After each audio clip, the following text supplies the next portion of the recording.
Yuta's crazy domain expansion, and surprise new copied curse technique, Yuji's insane soul-shaking new powers, and the inevitable defeat of Sukuna. All of that will be covered in this crazy chapter, so make sure to stay tuned for that. Smash that like button if you enjoy seeing Jujutsu Kaisen videos like this one and want to keep them coming. Make this the video you join the fam by subscribing and hitting that notification bell so you don't miss future Jujutsu Kaisen reviews and updates. We're insanely close to hitting 2 million subscribers at this point. I can't believe I'm saying that. We're talking less than 1,000 subs away from that goal. So who knows, you may be the 2 millionth subscriber when you push that subscribe button. And now, without further ado, let's jump into it, spoilers and all. Last chapter included Yuta finishing off Kenjaku, but not before Kenjaku made it so that Sukuna can activate the merger of humankind with Tengen. If things get bad enough for Sukuna, that's always something to watch out for now, and as we'll see, things are getting a lot worse for him than most people probably expected, and probably sooner than most people expected. We left off with Yuta activating his domain expansion, and I love to see special grade domain expansions, and Yuta was thinking to himself, he'll finish everything within this domain,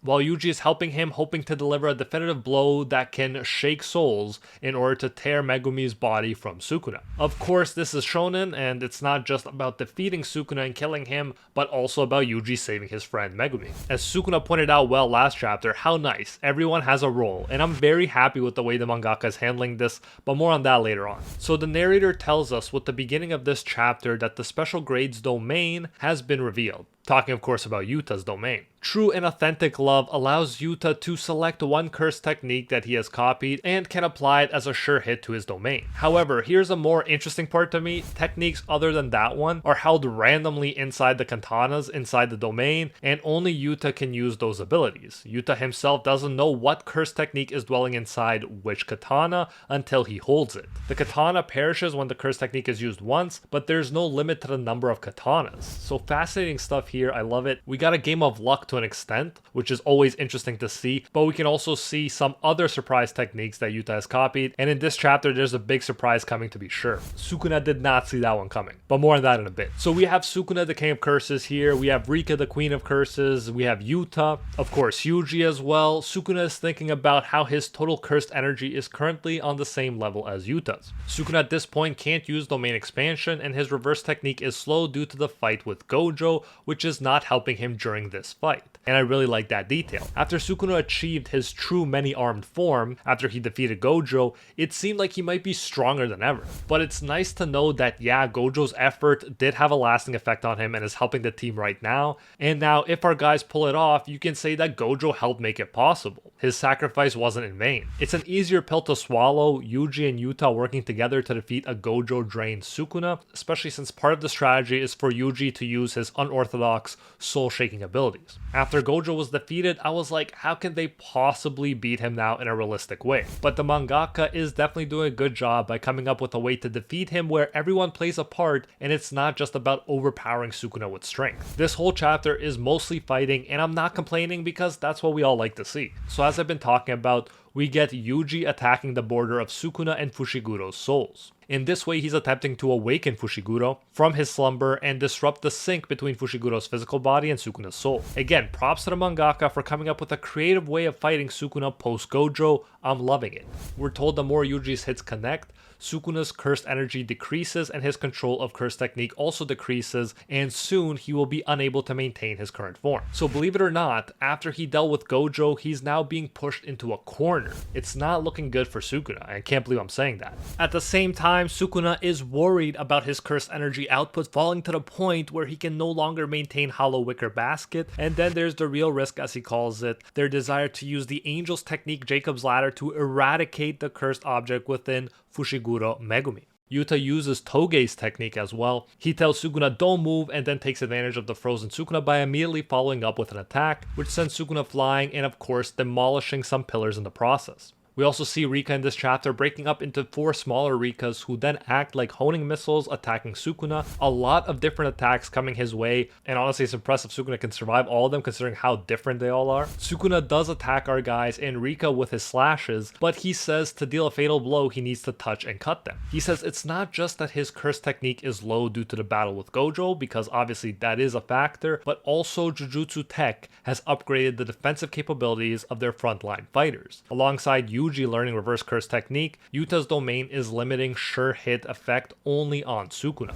It's nice that the mangaka is making it clear that, hey, although Gojo was a part of this, but we have to give credit where credit's due, and Yuji has definitely improved, and the Yuji and Yuta together are doing amazing right now. Sukuna wonders if Yuta was able to do this from the beginning, but applauds him for using this high-level barrier technique. Sukuna asks what have they been doing this past month, and of course Yuji replies hard work and determination, or effort and perseverance. You know, that always pays off for shonen protagonists. While Yuta answers foul play or we cheated. And then Yuji and Yuta together are like, oh, they clearly and hilariously had different views on the preparation, and it goes to show how different these characters are, although I love them both in their own way. And it's definitely fitting that Yuta's here as someone that Gojo said will be able to match him one day. Still, Yuta knows how lucky they are to have made it to this point, and he thinks that if Gojo had not left any lasting after effects on Sukuna, they would have been instantly killed without having time for reverse curse technique. So again, the mangaka is making it clear that Gojo's death was not for nothing. He's continuing to play a part in giving these guys a chance.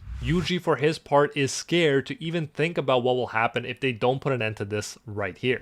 They continue fighting, and Yuta uses future prediction to anticipate Sukuna's attack. And it's awesome, he quickly evades and then kicks Sukuna in the face. We're told so far by Sukuna's count, Yuta has used 5 different copied curse techniques. Jacob's Ladder, Uro's Spatial Distortion, applying a non-voidable barrier on Rika's trajectory, Togei's Curse Speech, and Charles' Future Prediction. And yet, despite this onslaught of awesome curse techniques and an illustration of just how overpowered Yuta's copy ability is, we will continue to see others, including one that is about to shock Sukuna himself. Sukuna even wonders if it might be Gojo's Infinity, but then thinks it shouldn't be because it can only be controlled with the help of 6 eyes. And I like this. I like that even though Yuta can copy a lot of overpowered abilities, there are caveats like this that keep him from being able to just literally copy everything. While they are fighting, Yuta says if it's a new curse technique Sukuna has never seen, there's still room to surprise him. Which of course tells us that Yuta has more curse techniques at his disposal, ones that we can eagerly look forward to. Yuta uses Uro's curse technique to bend space and pushes a sword through it. Sukuna catches it annoyingly, but then Yuta uses Sukuna's own curse technique, Cleave, on Sukuna himself. Sukuna says, "That's my ...